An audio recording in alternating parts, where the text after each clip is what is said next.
Corona ಸಂದರ್ಭದಲ್ಲಿ ರಾತ್ರಿ ಹಗಲಿನದೇ ಸಾಮಾಜಿಕ ಕಳಕಳಿಯಿಂದ ಶ್ರಮಿಸಿದ ಪುತ್ತೂರಿನ ತಹಶೀಲ್ದಾರ್ ರಮೇಶ್ ಬಾಬು ಇವರಿಗೆ ರೋಟರಿ ಕ್ಲಬ್ ಪುತ್ತೂರು ಯುವ ಇದರ ವತಿಯಿಂದ ಗೌರವಾರ್ಪಣೆ ಸಲ್ಲಿಸಲಾಯಿತು.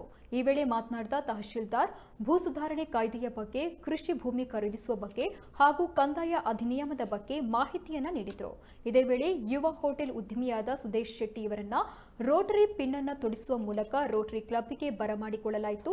ಈ ಕಾರ್ಯಕ್ರಮದಲ್ಲಿ ಅಧ್ಯಕ್ಷರಾದ ಡಾಕ್ಟರ್ ಹರ್ಷಕುಮಾರ್ ರೈ, ಎಜಿ ರತ್ನಾಕರ್ ರೈ, ಮಾಜಿ ಅಧ್ಯಕ್ಷರುಗಳಾದ ನರಸಿಂಹ ಪೈ, ಡಾಕ್ಟರ್ ಚೇತನ್ ಪ್ರಕಾಶ್, ನಿಯೋಜಿತ ಅಧ್ಯಕ್ಷ ಭರತ್ ಪೈ ಉಪಸ್ಥಿತರಿದ್ದರು.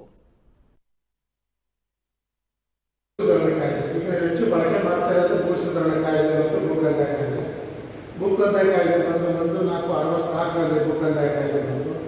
ಭೂ ಸುಧಾರಣೆ ಕಾಯ್ದೆ 1374ರಲ್ಲಿ ಆಗ ದೇವರಾಜ ಅರಸು ಮುಖ್ಯಮಂತ್ರಿ ಆಗಿದ್ದಾಗ ಆ ಕಾನೂನು ಜಾರಿಗೆ ಬಂತು. ಭೂಕಂದಾಯ ಕಾಯ್ದೆ ಅಧಿನಿಯಮ 1961 ಅಂದರೆ ಕಡಿದಾಳ ಮಂಜಪ್ಪ ಮುಖ್ಯಮಂತ್ರಿ ಆಗಿದ್ದಾಗಲೇ ಆ ಕಾಯ್ದೆ ಬಂದಿತ್ತು. ಆದರೆ ಅದು ಇಂಪ್ಲಿಮೆಂಟ್ ಆಗಿರಲಿಲ್ಲ.